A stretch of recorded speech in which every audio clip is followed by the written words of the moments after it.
What's up, everyone? Aaron Nagler here for PackersNews.com. I'm here with Dave Birkett, who covers the Lions on a day-by-day basis. Dave, looking at this Lions-Packers matchup, obviously both teams set in place as far as the NFC North goes. From Detroit's side of things, what are they playing for? What are they looking at during Sunday's matchup? Yeah, I don't know that they're playing for much right now. Maybe not even Jim Caldwell's job. I don't know if they can do anything to save that. If maybe the die is already cast there, but really, I think it's about there's a couple things that players have mentioned. Is one is sweeping the Packers for the first time since 1991. Just given the lack of success the Lions have had against the Packers historically, I think that would mean something to some of the guys that have been around here for a while.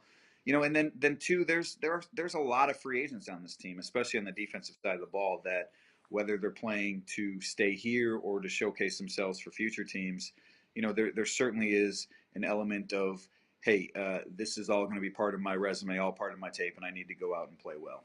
Now, you alluded to a possible coaching change. Obviously, one coach on that staff who's had a lot of success against the Packers is Jim Bob Cooter, the offensive coordinator. What are the possibilities that they bring in a new coach, but they keep Jim Bob Cooter and or elevate him to the head coaching position? Yeah, I think it's certainly possible. I mean, look, again, we don't know what's going to happen with Jim Caldwell.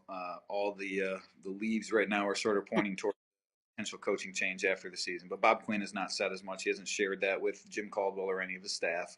I think that's a decision that'll come down Monday. And if he does make a move, I think the most obvious thing to do is to bring in one of those New England Patriots coordinators who Bob Quinn worked with for a long time. That's Josh McDaniels, the offensive coordinator, or Matt Patricia, the defensive coordinator.